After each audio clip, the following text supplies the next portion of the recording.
Welcome to Living in the Matrix. I'm Jonathan, and I'm left of center. And I'm Rich, and I tend to lean a little bit more to the right. But the bottom line is together we try to look for the balance of what it means to be human in today's world. Absolute shit, though. Imagine like tar and ash and dirt and burnt dirt. You know, that all rolled up in a black resin. Absolutely, dude. Absolutely. All right, so let's get started. All right. Welcome to Living in the Matrix, everyone. Today's a special day for me because we have a very good friend of mine, probably one of my best friends in the world, because we just have two minds alike. Kevin, You're willing to admit that. I'm impressed. Absolutely, dude. Absolutely. Because here's the thing. You and I have had probably some of the most wonderful conversations around life. And I think everybody wants someone like that in their life where they can just be honest and real. And you and I always have that. We always have a great bottle of wine, probably a good steak. And it's good to do life with people like you. So that's one of the beauties of having you on. So welcome, brother. It's good to have you. Thank you, Jonathan. And if you don't mind me correcting you in front of your audience, we never only have one bottle of wine. I just want to get the record straight for everybody else listening to Jonathan. Oh, yeah. This notion that there's one bottle of wine, don't listen to that. Nah, that's not how it rolls. That's not how it That's not how it ever rolls. That's definitely not how it happens. Exactly. There's usually one bottle each, but I digress. Jonathan, please proceed. No, not at all. So I'm going to start out and really begin kind of setting the table a little bit of what I imagine for this episode, because we'll see where this goes, but this is always an extension of one of our conversations that we have. And we talk about everything, kind of like we do on this podcast. That's why I think the three of us have a tremendous amount of synergies, because we both like talking. We all like talking about things that really matter. And so I think that's why we started. Kevin and you and I talked about Shit That Really Matters was the name of our original podcast idea. And it's the truth is we're always searching for what's real and what's valuable. And what I love about the three of us is that we can have those conversations. So at some point in the future, we need to have a steak and a really good, a good bottle of Plum Jack or something like that. Good. Have you ever had Plum Jack?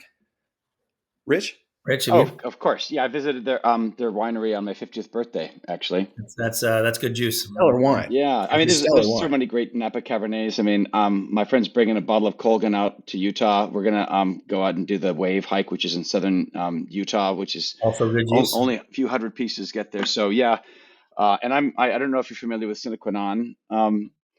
So I'm fond of both his son's wines. His son's name's Nick Krenkel. He's got Fingers Crossed. That's his label. And then the man who made Sine wines for 12 years, his name's Jim Binns. I just cracked his Andromeda last night, and that was a Syrah from my celebration of my wife's birthday. And we're going to crack the Morved next week as well. So it should be a fun time. Nice. We will spend some time on wine after this. Well, you know what? Actually, that's a really good place to start, because it's something that we all love. Kevin, why don't you tell your story about how you found wine? Because I think it's one of the more interesting stories I've heard from you. Is you had this unique apprenticeship with a sommelier. You would like me to talk about that right now? Yeah. Okay. Let's start there. Let's dive in. That's who you are. Right. That is a big part of who you Jesus are. just drank one last night on the Last Supper. Jesus just broke bread and drank a cup of wine and passed it around. So let's celebrate Good Friday, right? Yeah. So all right, Jonathan, I'll start there. I'll try to keep this succinct. I grew up really dirt poor, incredibly underprivileged. So the notion of me even knowing how to spell wine, never mind be an aficionado, was not exactly how I started off. I escaped poverty in the Deliverance Country region of southern Missouri, northern Arkansas, escaped to Seattle, got a break and got to get a really nice Michelin star white tablecloth waiting job when I was only 19. They just thought I was a grad student, and I never lied. I just didn't correct them when they assumed that I was, in my 20s as a grad student. We open up, we immediately close because this guy buys it. And I'm going to give your audience a little taste. Kind of description number one. When I say Liberace or early Elton John, people probably get that visual, right? Mm-hmm. Maybe 5'2", the boa, the come over, right? That's the visual. Okay. Visual number 2 is big Neville Proud. Little 5'2" Liberace body, big 7'6" South African big swing, and you know what, ego and voice and brr. The third data point is the guy is the great grandson of one of the original South African diamond mine, Oh, wow. billionaires. So the cat's got, his slush money is his $100 million trust fund on top of what daddy, right? And he's never worked a day in his life. And then the fourth bullet point I'll give you is I think hopefully a lot of your audiences know what a grand sommelier is. It's like the grand poobah of grand poobahist of all wine. Today in 2024, there are about 274 grand sommeliers in the world. Out of 8 billion people, there's 274 grand somms. Back then, there's only 26. And this guy was one of the 26 grand somms. So Liberace, Noble Proud, Trust Fund Baby, Grand Somm. That's who buys the restaurant. We open it back up. He puts in the best wine cellar in America. Opening night, he sits at the end of the bar, slaps down 17 or 18 cocktails, doesn't talk to us all night. It's like, well, that's interesting. Pushes his way at the end. I'm the poor college kid. I need every penny. So I'm waiting the last table, washing the last dish, sweeping the last floor because I'm still dirt poor. He pushes himself out of off the bar, staggers over, throws his arm around me, and okay, you know what I'm thinking now. It's like, oh God, oh no, he's hitting on me. I'm going to say no. I'm going to lose my job. I'm not going to be able to pay for food and rent. I'm going to have to drop out of college. My whole 19-year-old life is flashing before my eyes, but I tell him, nope. I just, with all due respect, I don't judge. I have no bias, no prejudice. I personally don't play that way. Takes him a minute to sink that in, focuses, and gives me this sneer I'll never forget. It says, Kevin, you young fuck, don't flatter yourself. Even if I did roll that way, which I don't, I would not want your young, ugly ass. So I've never been more relieved and happy to hear that somebody thought I was young and ugly and had a nasty ass than that moment. That was awesome. I'm not going to lose my job. I'm not going to, but you're going to learn about wine tonight, you young fuck. So we stagger downstairs. It's now 2 a.m.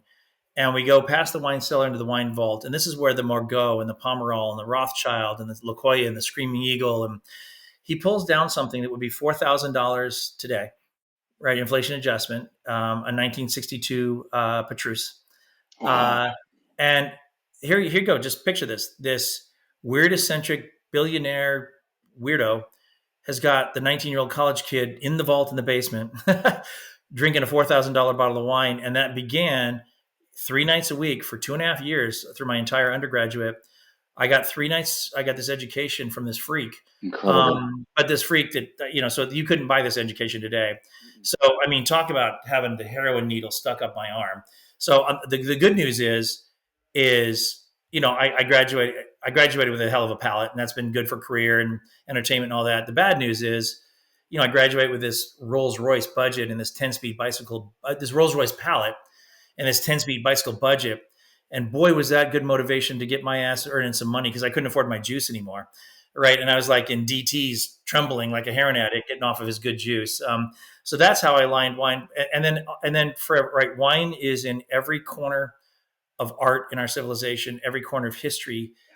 People go to war, right? Napoleon went to war to go get champagne, right? Hitler went after the wine regions. I mean, history, romance, theater, movies, religion, right? The Last Supper, we had vino, right? I mean, everything. It is about the sexiest thing in the world. It's the most prolific thing, and it permeates every single thing. And finally, it's deeply personal, right? Because it doesn't matter how much I know, it's personal. If you think it's good wine, it's good, right? You could think a $10,000 bottle of wine tastes like shit, but if it's good to you, it's good to you. So it's also deeply personal and individualized, in addition to all that sensationalism that I just got it. So, yeah, Jonathan, I've probably bored your audience enough about wine. No. But just to say that I am a wine freak and a cork dork and an enophile would be an understatement because it's a non-trivial part of what when you stack up the things that I enjoy, like live sports and live music and traveling, wine is definitely a top 5, if not a top 3 in my entire life, as far as my hedonism and my debauchery and the things that I really enjoy in life. No, I think the thing that I love about you, Kevin, is that you're always honest. But here's the thing: you more than anyone taught me about palate. And that was a very mind expanding idea to me that I had never thought about, is you don't have to love every wine. You No, just got to love the wines you love, Mm. which releases criticism exactly. of everything else. Like, I don't like 2 Buck Chuck. I don't. I like really good wines. They have a distinct. Yep. We went to dinner a couple weeks ago, and you said, I want it to be chalky. And I thought, fuck, he's just figured that out. Like, Exactly. that is knowledge that is so keen. Yep. And to know your palate is to know yourself. It To really know is. your palate is noise. That's a really good. I think that is a profound and astute. And I wish we could spend an hour on that statement alone, because it is true. And then, yeah, the final thing is then, like with most things in life, which I'm sure we'll talk about, there is the part of whatever it is. Let's use wine, but then there's lots of other things on its own, right? And what good wine means on its own, right, is very different than in context, right? So good wine with a piece of chocolate, or strawberry, or a piece of cheese, or a piece of red meat, or right, a fish. The definition of good wine can completely change when it's in the context of something else. And that's a metaphor, right, for things we like in life. On their own is one thing, very powerful, very poignant, very yummy and tasty, or nasty and sick, right? You put it in context. And in this case, right, the metaphor is wine and food, but it's a metaphor for everything. You put it in context, it can be completely different. It can be really different on each different thing, right? So not only is that true about wine, if you really wanted to geek out about it, it's a great metaphor for, kind of most of what us human beings are thinking and doing, bumping around this earth. It kind of fits almost everywhere. So it's another reason I like wine, is you can just extend it into wise Sherpa stuff and mysticism, like I just tried to do there. And it kind of works. You reminded me of this story that I had with my team as we were starting to get into wine when I worked for ADP, and we'd won this quarterly dinner. So with this great Santa Barbara restaurant called Citronelle, and here you've got way back when, we're talking 2000, right? So you've got a $85 bottle of Caymus, right, which is a nice Cabernet from Napa, from the Wagner family. Back then, when it was less, let's say, cough syrupy, and it was more nuanced and balanced. And then you had it at Bordeaux, and we like, you know what? I agree with that. By the way, Rich, I agree with that. I do agree with that. Because you would know. I do agree with that. Naomi, even if the Pinots, Bella Gloss, all this stuff, it's like, oh God, please, no, 15% Pinots, right? So we say, let's go with a Bordeaux. And I think that our palates weren't used to it. We said, damn it, we should have just gotten that fruit forward Caymus. And then fast forward about 5 or 7 years, my uncle, who's married to a woman from Quebec, and so they've been drinking a lot of French wine. The first time, it's got to be the Chateau Léovel Barton or something like that. It's just a great, right, but no, it's a left bank Bordeaux. And my mom's cooked this amazing buttery fillet, and I cut into this thing, and I have a bite, and I go, what was that? That complement, that perfect blend. And now I started to realize I've never had that experience before, where you're talking about perfect balance and harmony, and like, it's like, yep. Okay, eureka! Now I think I know, and now of course we actually have as much or more foreign stuff, in our wine cellar, to that wine cellar, to wine free. And wine is a really good and poignant example of that. But like I said, you can actually extrapolate that to pairings, if you will, across every facet of your life. So it is a pretty cool metaphor for life too. And I'll say one more thing, because I'm guessing, Jonathan, we're probably going to hop to like career and work for a second, but it also, for anybody that wants to like be in private equity or investment banking or VC or be in sales or customer service or what, or right, knowing wine is actually pretty good for your career too. For those pragmatists that are not jamming on our esoteric discussion about wine right now, we don't care. It's also goddamn good for your career. It's really, really good for your career. I'll say that as well. Yeah. Kevin, I will jump because I could talk about wine. We could do a wine episode. But let's jump forward, because you're this kid who had this ridiculous experience coming from pretty strong poverty in Missouri to sitting. You started at Microsoft, right? No, I was too dumb to take the Microsoft job. I'd be off, on the island I owned right now. I passed up on a job at Microsoft in 1986. So make sure your audience does what I say, not what I do. Okay. No, but the point I'm making is that you you have consistently chosen, and I think chosen is the right word, because you and I have had a lot of conversations around privilege and having access to wealth. You didn't. You started from scratch with Started nothing and very you poor. just made it work. Yeah. You created a life. And I think that's part of the wine conversation is you don't bring a level of it's just great wine. You appreciate it. Yeah. That to me is why wine is valuable, is because Mm-hmm. there's a flavor profile about wine that you bring to it that you taught me that was profound. And it comes from that story of having nothing to something. Yeah. What was that like for you, bro? Let's see. I I don't know if I was lucky or good, or I'm just remembering it completely wrong. Mm-hmm. But I think one of the reasons, and you articulated, yeah, I mean, we were literally on food stamps. We started cutting wood in July in 97-degree humidity and 110-degree heat, because we heated the wood stove. We heated the house by wood stove. Mm-hmm. We grew what we ate. I mean, it was real poverty, like below the poverty line. To I life doesn't suck now, and I'm eternally grateful for that. So I kind of um, somehow along the line, but I think these were a little bit embedded, and there's no way I could have articulated them when I was younger. I think looking back, I can kind of articulate them now. And it's kind of like my little 7 things that I think of the answer to your question, Jonathan. So if I can have permission, I'll geek out on those Go 7, ahead. then we can go Go anywhere ahead. you want. But, Yeah, go ahead. one of them is intentionality Mm-hmm. and having a plan. Yes, I think that's number And one. I literally, when I was slopping pigs at 5 in the morning at age 16 in Deliverance Country on the Arkansas, Missouri, told myself I was going to be a CEO, a white collar CEO someday. And I started planning it right ever since. So I think kind of component one is that intentionality and having a plan. And I literally fast forwarded to age 40 when I was going to be CEO. Well, where do I need to be at 38 in this stage? And where do I need to be at 36? And where do I need to be at 30? I literally went backwards, right? And that kind of ended up being a pretty good roadmap.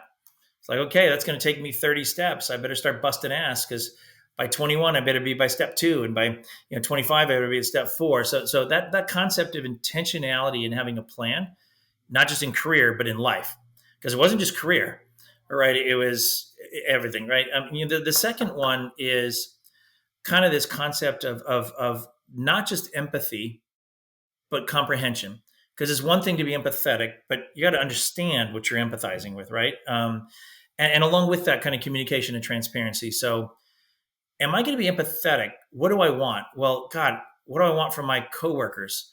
What do I want from my bosses? What do I want from my peers? What do I want from my family? What do I want from my teachers, my professors, my mentors, right? Whatever.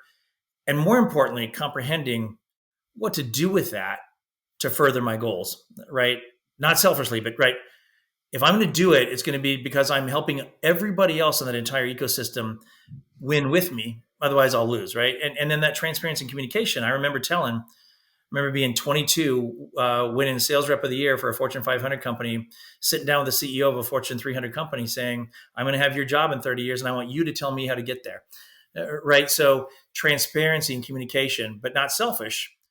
How can I do what I do so that I can get there and you go with me? Right? So I think that's a big second one, is that not just empathy, but comprehension, and not just communication, but transparency. Kind of two. Three, and I generally, this is more of a life thing than a career thing, but being a well-rounded athlete rather than just a position player, right? And Jonathan, you and I mean, we geek out on the Warriors all the time. Do you want somebody that's just a great point guard, or do you want somebody that can actually play all 4 positions of 5 on the floor, right? And normally, right, in life and in business, how do I make sure that I'm not just a 3 or just a 4 or just a 2? No, I want to be a great athlete that can play the floor. And again, the sports analogy, but roll it out to every facet of life. That argument, Kevin, that argument is one of the reasons why I think my Magic Johnson is in the conversation of greatest of all time. All the time. Because and he proved he could do it in inner city youth and in business and in endorsements, right? He took it in sports. He also believed it in life. I took it in sports. And I also believed it in life, right? And look at people like Magic that are billionaires now because they took that approach, right? Yeah. And I during his think playing career, but more importantly, in his entire life, not just his playing career. And you, also to develop partnerships and develop a rapport, right? The reason why Kobe, Every point of the compass. yep, Exactly. That's right. Kobe was more beloved than MJ. Was That's MJ exactly right. perhaps the greatest? But no, Kobe was more beloved. When That's MJ, exactly right. when if MJ, And more yeah, well-rounded and better corporate citizen, 100%, and all of this, you yeah. got it. And then 4 is kind of, and again, this is a life thing and a career thing. You got to fucking have work ethic. Pardon my French. I hope that's okay.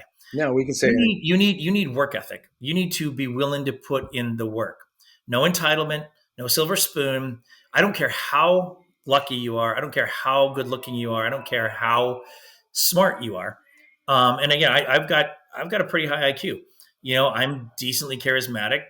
All that. No. I worked my what off for 30 years, right? So I do think, and especially today, I think that one's a little bit lacking, which is why I wanted to make sure I said to the audience is I feel like work ethic is a bit of a dying breed. And that's not me being the old man grousing about the I think that's youngsters. reasonable. It just is. So work ethic is my 4th one. Seeing around corners and not being content with just looking at what's in front of you, but forcing yourself to go look at those chess moves out, what's coming, the ripple effects. I mean, a lot of your audience probably understands the butterfly effect, right? This little butterfly here, something happens around the world. They're close. If I do this, or if this isn't right, what's 4 steps ahead and around the corner that I can't even see? But I'm going to force myself, around the corner. That's a big one. That's career in life.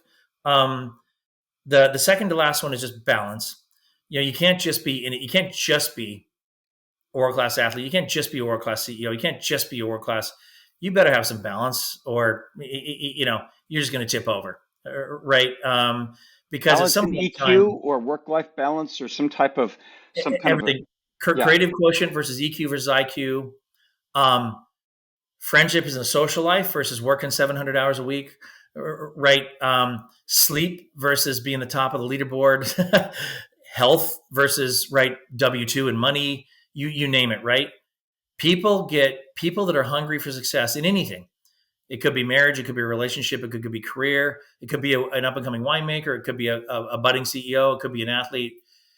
People that allow themselves to get myopically, singularly focused, ironically, hurt their quest to be the absolute best of the one thing because they're so single-threaded and so myopic on that one thing.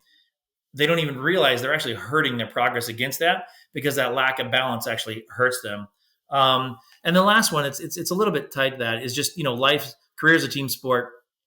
Climbing the ladder to CEO is a team sport. Life's a team sport, right? Your kids, your family, your friends, your mentors, your coaches, your bosses, your board members, your whatever. Anybody that thinks that they can do it all themselves because they're that badass, instead of saying nope, this is a team sport. It takes a village. Pick all your euphemisms that we've all read in all the business books. But bottom line is team outperforms I, right? All the time, right? And you can be an elite athlete and solo, and you'll put up a lot of points on the board, again, in life, in work, in money, in whatever. Or you can be an elite athlete that surrounds him or herself with team. Then you win championships. Then you win rings in life, in money, in love, in business, right? So it's not just a career thing; it's a life thing. So, Rich and Jonathan, there you go. There's Akeroyd's like Sherpa wise guy, kind of 7 things. There was a really long-winded answer to Jonathan's question and again, I don't think I was able to articulate that. I know I wasn't able to articulate it earlier, but now with the insight of some old age and some gray hair and thinking about how that happened, which is what your question, Jonathan, was, I think that's kind of it, is I somehow inherently had that little recipe, and earlier in my life, I was doing it without realizing it. Later in my life, I'm very, very intentional about it to make sure that I'm hitting all 7 of those, if that makes sense. Absolutely. And I think Kevin, that's one of the things I appreciate about you the most is you're not a caricature. You're a very successul CEO. You've taken a company public. That was fun. Yeah, that was cool. Yeah, you've been the journey of a CEO at a very large level. Mm-hmm. but you've maintained your own sense of humanity. And I think that's why you and I get along really well, is because you're interested in that side. For sure. You're not a and so I think that's what I wanted to kind of ping you on, is ask you, is for the world outside, because that's the CEO Club is an extremely exclusive club. It is. Okay. Yeah. And there's no knock on that at all. Yeah. That's not a good thing or a bad thing. It just is. It's just, it is. Whether you like it or not, or whether it's good or bad, it is. Yes. Right. It's, what is that life like from the inside? Not the outside, but from the inside. Let's see. That's a great question. One, and this might be the most cliche, overused statement in the world, because I think everybody at one point in time has heard it's lonely at the top. That actually is true. You don't have any peers left, right? You're it, right? And it makes that team and balance thing even more important. So, like, I have to realize I don't have any peers. So Jonathan, as you know, I belong to a couple of those peer-to-peer CEO groups, not because we think we somehow have this right to go spend a bunch of money and be elite CEOs talking to each other. It's to say, well, fuck, you are the one that understands me, because, right, I have 4,000 employees right now, and I love every one of them, but none of them are me, right? So that whole it's lonely at the top thing is a thing, number one. Number two, so that one, the myth and the cliche that you've heard 1,000 times is lonely at the top, 100% true. The second one, shit rolls downhill, is 100% false. No, shit rolls uphill, people. You are on the hook and responsible and to blame for everything. Doesn't matter. Give me an example. Okay. Somebody doesn't tighten a bolt on a plane, and Boeing, and who's testifying in front of Congress and ready to go to prison because a mechanic didn't tighten a bolt. It's not the mechanic. It's the CEO. Morale would never would have let that happen. I'm glad you mentioned that. I just saw that. Right? Yeah. Literally everything, and it's a double-edged sword, right? When things are going great, you get way more credit than you deserve, which is awesome. Yeah. When things go sideways, you get way more blame that you deserve, and you just have to realize that is part of it, right? But shit rolls uphill; it doesn't roll downhill. So I want your audience to take that away. If you want to be a CEO, realize that you're not the one defecating downhill; you're the one receiving uphill, and just be ready for that if you want the CEO job. The third answer to that I would give you is that you need to, and it kind of goes down to that position player. If you're a CEO, you don't just have to be a really good leader, right? That's important. You don't just have to be a really good visionary, seeing around corners. That's important. You don't just have to be a very good business person. That's important. You better be a good therapist. You better be a good coach. You better be a good public speaker. You better be empathetic. You better be right. You need to be an extraordinarily well-rounded person. So you don't have the luxury of just slacking and saying, nah, no, I just want to be that myopic, single-minded, somewhat egotistical sales rep that doesn't care about anything but hitting my number and making everybody else look bad on the leaderboard. No, you just don't get to do that, right? So you need to be, you're kind of, everything. And then the last thing, if I could keep going, and I think this one, and this again is, so I'm the king of slays on this one, but I love this one because this one is so true. We've all heard it, right? With great power comes with great responsibility. That's the thing. You have the power, but you also have the responsibility. It's your responsibility to fill in the blank, right? And people really need to realize that, because it sounds great. I'm going to make a bunch of money. I'm going to be on the website. I'm calling the shots. It's like, well, okay, that's true. But are you ready to change diapers and be the therapist and clean after messes and be blamed for everything, and be lonely at the top? And if you are, awesome, because it's the best job in the world. And I wouldn't change it for anything. But, my perception of it when I was 20 in business school about how glorious and glamorous and easy street and awesome and carefree it was going to be versus the reality of being a multiple time CEO. All that other stuff I just rattled off, it's not good or bad. It just is. So you just need to realize that if that's what you're aspiring to, all that comes with it. It's not just the title, right? You got to be ready for all of it. And most of it is not that sexy, glamorous thing we think of when we're 20.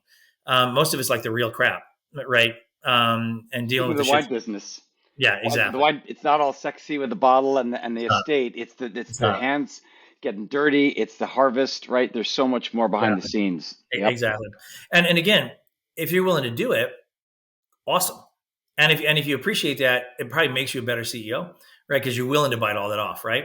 If you're not willing to do it, the people that don't like that, don't want to put in the work and don't like all that, are the people that usually don't sit in the chair very long. Yeah, because they realize, oh, this isn't what I thought, or their board of directors and their employees and their customers realize that, and they get bounced. So you need to go into that wide open if you want that job someday. I've never asked you this question. Did you ever want to quit No, being a CEO? You've nope, always wanted it. Like, and, nope. and why? Okay, now you've been doing it for a very long I time. have, yeah. Why was it the fulfillment that you thought it was? 1,000%. Because Okay. Jonathan, as you know, right? I Yeah. love being a father. I Yeah. love being a coach. I love being a mentor. I love consulting. That nurtures like those 4,000 employees that You work have for a me great mind are too. they're You like literally they're like my children. They're my right. I mean, I take pride in raising my 4,000 children well. yeah. I measure my own success. As you know, Jonathan, my success measurement is no longer my career. It's how many of my alumni assumption. And so, like, we talk about football a lot. Well, some people, their greatest claim to fame is that they're assistant coaches. Now, 5 of their assistant coaches are head coaches in the NFL, right? That's how I look at it now. I've been a multiple time CEO, like a multiple time CEO. Now I can go look around the table and go, 7 or 8 or 9 of my assistant coaches, my senior levelship, now they're in CEO jobs, or they're in COO jobs, or they're in chairman boards, or they're in, running. So the gratification level is so incredibly high. And again, you need to be wired this way, right? You need to, what I'm talking about needs to matter to you. But if it does, it makes all that blood, sweat, and tears and shit rolling uphill and babysitting and therapy sessions intensely gratifying, intensely worth it. And because I am a sick bastard wired that way, I love the CEO job. I Yeah. really love it for those reasons. Yeah. Well, I had to ask you this. One of the reasons why we have people on Living in the Matrix is because they do things outside of the status quo. And there's certainly things I think that you would follow down the cliched route of being a CEO. But when I looked at your profile, I realized that we had 40 connections plus in common on Cool. LinkedIn. And I said to myself, I have not seen a lot of CEOs where I've got that kind of connectivity. And so my question for you is, why are you so willing and open to have such a great open relationship with so many different people from ADP, from Seattle stuff, from LinkedIn? I've seen lots of different shared connections. What is the reason why you're so open to have that kind of connection? Because your time is valuable, right? Yeah, no, it is. And again, we talked about that. If I'm going to be a, a great athlete and play all 5 positions instead of one, I can't be that by definition means I got to be broad in that aperture. If I'm going to be a developer, a nurturer, a coach, a servant leader, and it is my job to develop you and make you better, I don't by definition it means I'm going to try to broad that. If I believe what I said, that I need to empathize and understand, right? I don't need to empathize and understand the top 200 people that look, smell, and feel exactly like me and have the same Stanford MBA and the same CEO title. I need to understand what all 27,000 of those LinkedIn connections, right? I want my understanding and empathy to be this broad, right? And one, it's personally gratifying. And two, that's the thing, it makes you better. It actually makes you better because your aperture and your worldview and your empathy and your understanding and the connections you can make and and your ability, right? If you do that, it's work. I mean, it's work, right? But holy smokes, it makes your life better, and it certainly makes your career better.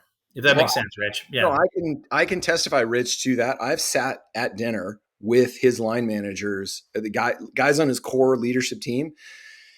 And Kevin, to me, is probably one of the best examples that I've experienced where he believes in what he says. Like he Sure. Yes. empathizes and believes in his people. That's his operating procedure. And I think that's what makes you unique, Kevin, Mm. is you do have a heart. Because I think, and this is where I want to dovetail into, is we are in sort of a unique time in history where the scale, you and I have talked about this at dinners, the scales are out of balance They are, for sure.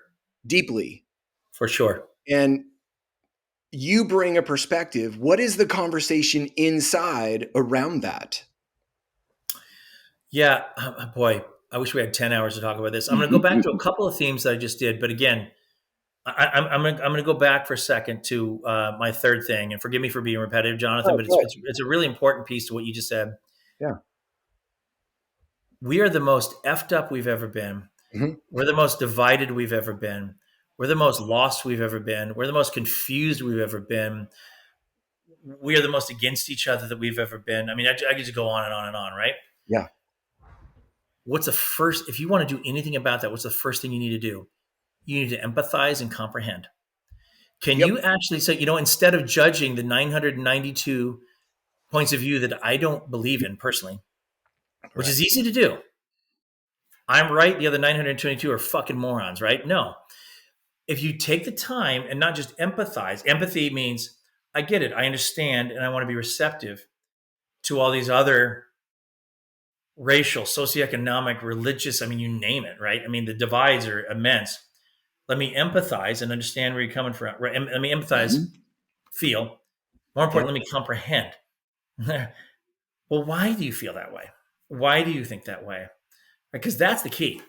Oh, okay. If I understand, if I take the time to empathize, and then I actually take a few minutes to just freaking get it and comprehend, boy, I wish about 1 billion of us would do that, because if we did, then we'd stop taking this "fuck you, I'm right, you're wrong" approach, which leads to the wars and the racial divisions and the socioeconomic divisions, the political divisions, and the gendered religions and the socioeconomic religions. It's because we don't empathize. We're too jaded, we're too hard, we don't think we need to empathize, and way more important, we don't comprehend because we don't want to, right? And if we just did that, that would be a foundation. And then if we could just be transparent and say, hey, Jonathan, I know you feel this way about, pick your topic. I know let me be transparent. I know you feel this way about whatever it is, guns, drugs, religion, politics, right? Same sex, whatever, pick your topic. Let me communicate and be transparent to you about why I feel like I do. And holy smokes, if we just do those two things, empathize and comprehend, and then talk about it transparently with that comprehension and empathy in it, man, I feel like we would take some pretty major steps towards getting our act together again as a planet.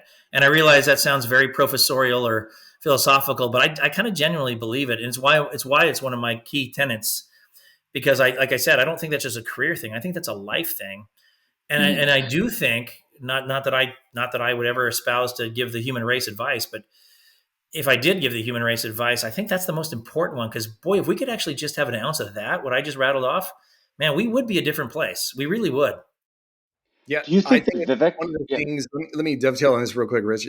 That's the thing that I think I've learned the most about in this podcast. I thought when we started this podcast, I thought, I'd have great conversations. But I was blown away by when I interviewed people that were on the opposite spectrum of us, and I listen and empathize, it radically changed me. Yeah, big time. Big time. Yep. Yeah. Sorry, Rich, go ahead. I was going to say, the person that I'm thinking of in the political debates that most characterizes what you're talking about is Vivek. I've seen a lot of people in the audience have this confrontational. He seems like he tries to listen. He's very good at articulating his own position, of course, many times. But does it feel like he's doing an honest effort in trying to bring that to at least from a political standpoint, or can you give another example? It does, and let me jujitsu that back again, because again, that's part of being the CEO role. Sure. Because I do that, and again, this isn't me, but just people like me that do that, then when it is time for you to corral, take the reins, make decisions, get people behind you, and go again, whether it's leading the country, or whether it's leading a company, or whether it's leading a military battalion, or whether it's leading a peace effort, right, with medical or whatever, you do have, then the leader has to emerge. The leader has to take control again. The leader has to lead and get the following and get the conviction of the followers to go. Otherwise, nothing works, right? And again, whether that's a nonprofit, whether it's a corporation, whether that's a military effort, a nonprofit effort, a peacekeeping effort, a philanthropy effort, a clean water effort, fill in the blank, right? Everything. The leader has to step back up and lead, and effectively lead, and have that following come with them. I'm just suggesting that if you take that step first, your success as a military or a philanthropic or a scientific or an academic or a philanthropic leader or a business leader like me, you take that first step, the room you create for yourself to be an effective leader in the second step is order of magnitudes higher than if you skip that first step, if that makes sense, Rich. I hope it Yeah, does. it Yeah. does. Yeah. And again, that doesn't just apply to being a CEO in business like I am. That applies to any leader in anything, right, across the board. That principle applies to everything, no matter what it is. In my humble opinion. No, I love the common thread you've got to have, right? I mean, you find the shared things, right? There's so much diversity, but then you find the common weavings of the humanity, of the perspective.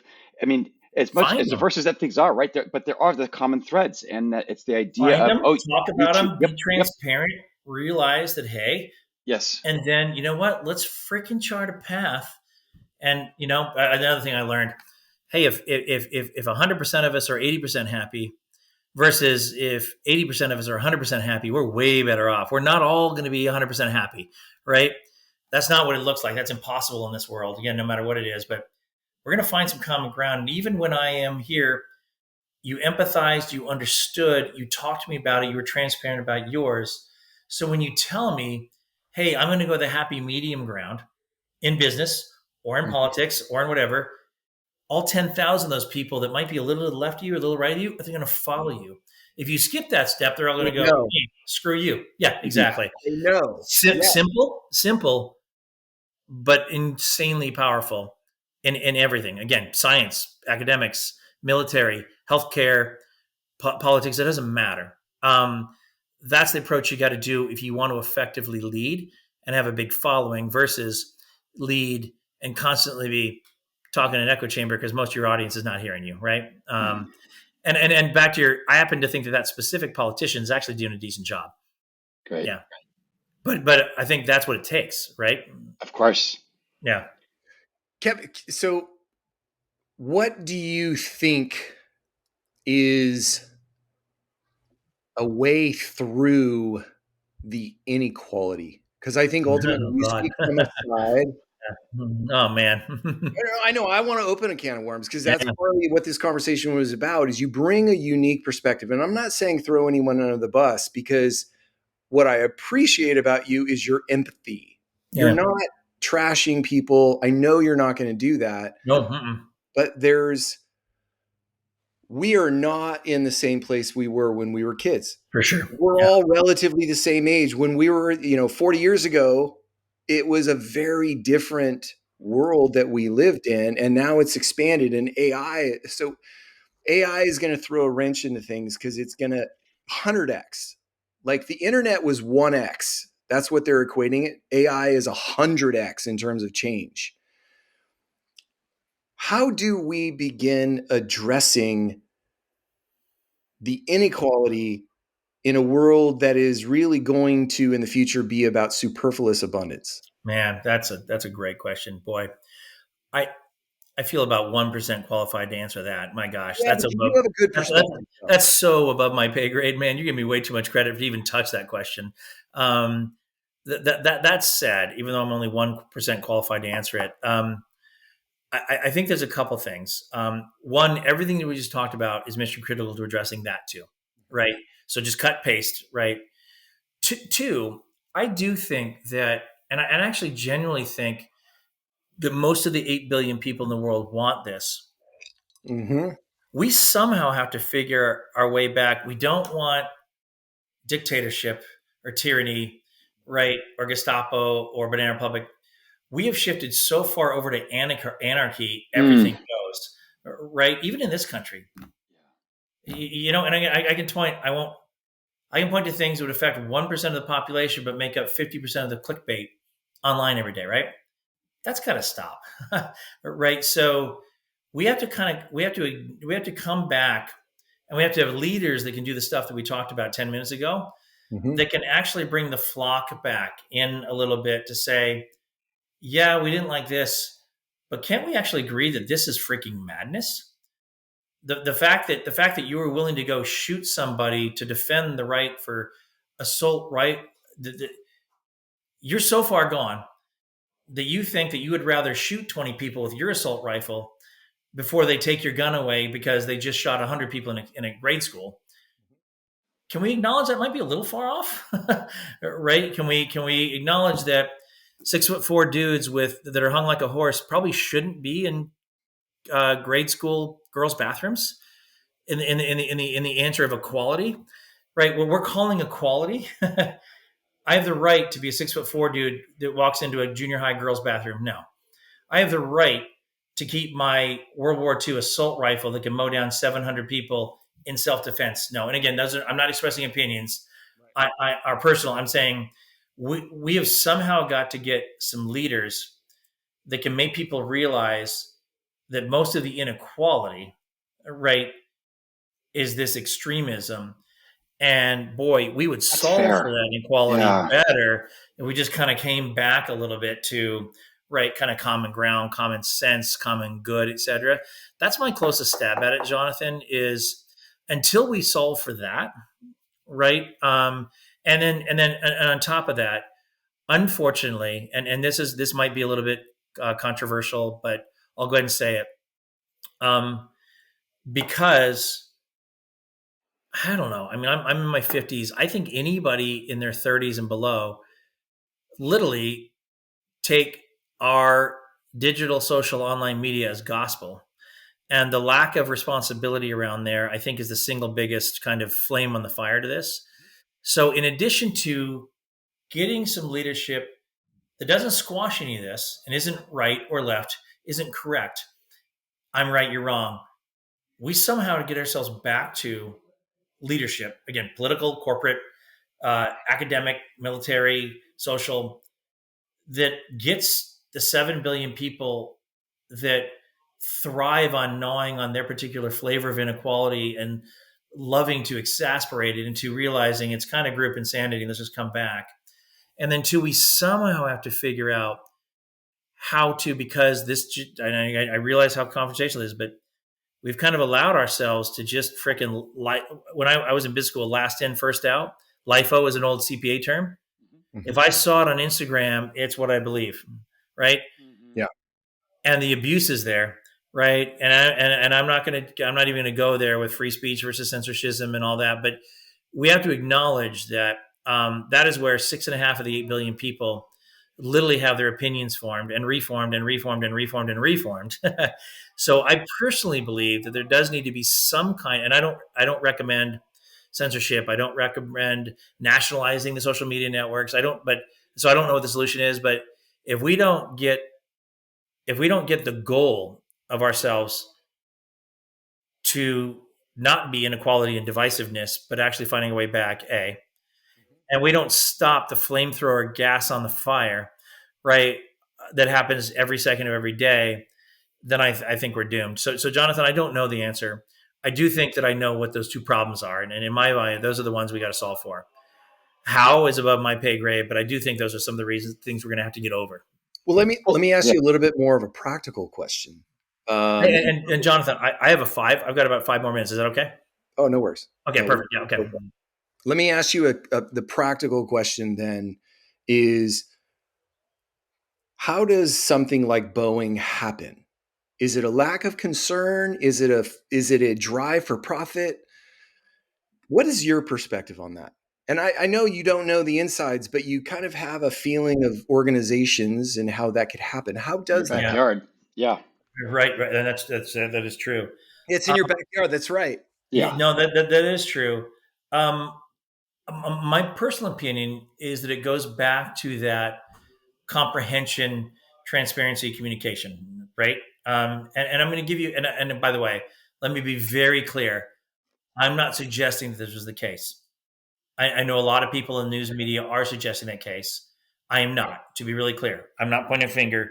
However, if you were a leader and you said the only thing that matters is the stock price, and I'm going to get you to capitulate and agree with me because I'm going to give you 100 RSUs so you care about the stock price too, and the only thing that matters is that stock price, then, okay, am I going to cut corners? Yeah. Am I going to miss quality? Yeah. Am I not going to report to my superiors? I'm worried. Yeah. And I'm going to skip quality, right? I mean, and again, I'm not saying that's happened, but it's a good example where if I'm allowed to go down to that, well, I don't understand why me not doing that thing right, because I want to get to my lunch break. If I'm not empathetic to the fact that 2.5 million people might die if I do my job properly, if I don't understand this isn't me getting to lunch 5 minutes earlier, right? This is me keeping those 2.5 million people safe. If leadership doesn't communicate, hey, yes, the stock price is important. What's more important is quality, reputation, our customers' lives, et cetera.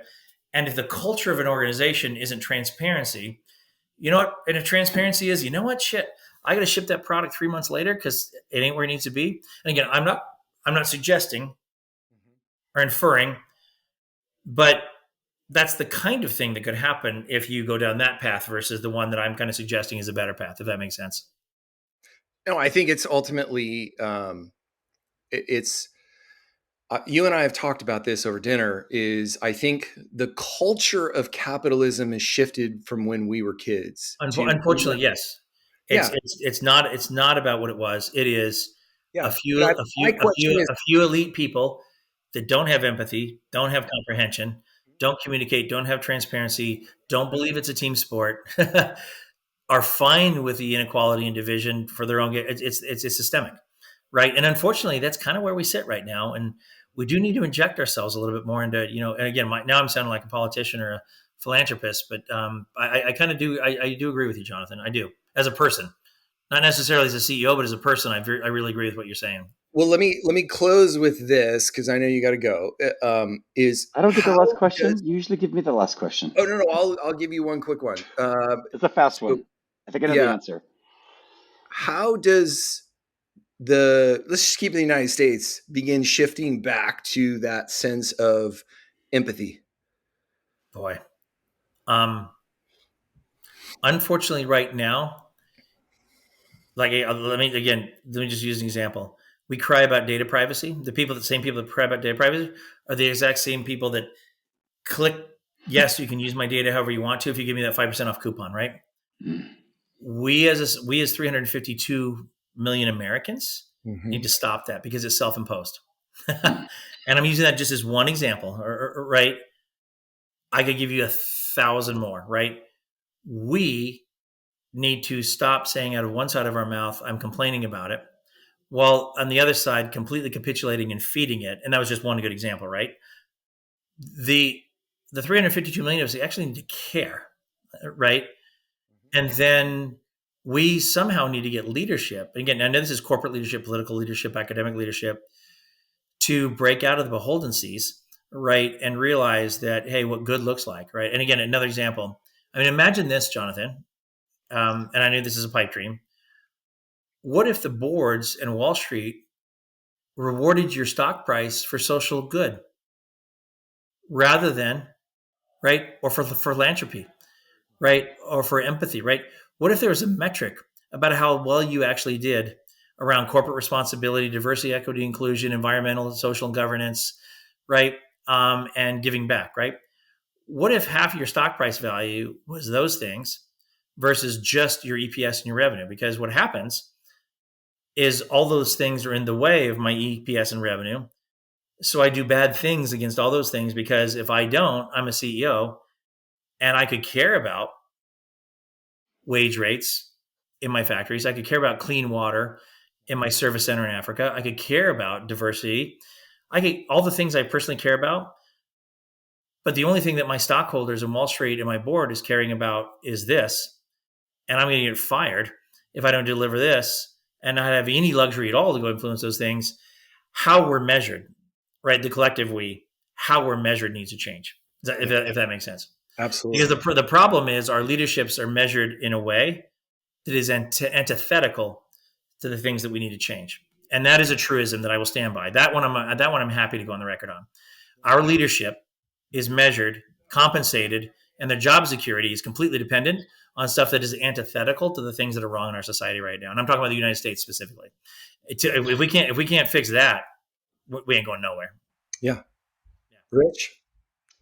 Well, Pony it up, baby. it could be pretty fast. It might not be, but Peter Drucker's famous for saying, "Culture eats strategy for breakfast." And so the question, maybe it's not the case for Boeing anymore, but what is the answer to that? Is it a yes or no, and why? I'm going to put a little. I believe. I'll say it back a little bit. You give me an A strategy and C execution, or a C strategy and A execution. Give me C strategy execution all day, every day. A. And B, one of the fundamental underpinnings around great execution is culture. So if you believe that culture is one of the foundational enablers or disablers of execution, and execution trumps strategy, then I violently agree with Mr. Drucker. If that thread follows. And this is why, okay. this is why I think we, as a moving forward, until corporate America realizes the necessity of taking care of people, that's right. The culture question, we're not going to get back to balance. But that's my point, Jonathan. Yeah. If I care too much about people and act accordingly, I'll miss my stock price target and I'll get fired. Yeah. No, so that's the counter. My own job security is at odds with taking care of my people. That's the point I was making. Until we break that, it ain't going to happen. Yeah. Okay. It can't be forced though, because there's a DEI blowback happening right now. I mean, everybody knows McKinsey has proven that a diverse culture is more profitable and more innovative, and I'm all on board with that. But it cannot be forced with a hammer. It's got to be nurtured and inculcated. And it can't be a shiny object just for its own sake to impress somebody. 100%. It needs to be a foundational core in the fiber that you believe in. Then it'll work. Yes. If it's a shiny object to put up on the investor day once a quarter and it's bullshit, it'll backfire. Yeah, that's exactly right. So we should, I mean, there's an hour-long podcast on that topic alone. We've got another we'll have you back, bro. We probably definitely have you topics that are worth an hour here, right? So a good, enjoyable conversation, guys. I love it. I hope this is what we were hoping for on a Friday afternoon. Absolutely. 100%. This is what we always do. We always have great conversations with people. So to all of our listeners, this has been one of my favorites. I say it all the time because I love talking about things that really matter and going back to shit that really matters. And we've been able to do that. So thank you, Kevin, for coming on. Thank you. Appreciate it. Absolutely. So to all of our listeners, please comment, review, let us know. And if you have someone you'd like to have on the show, please let us know. Have a great weekend, gents. Yep.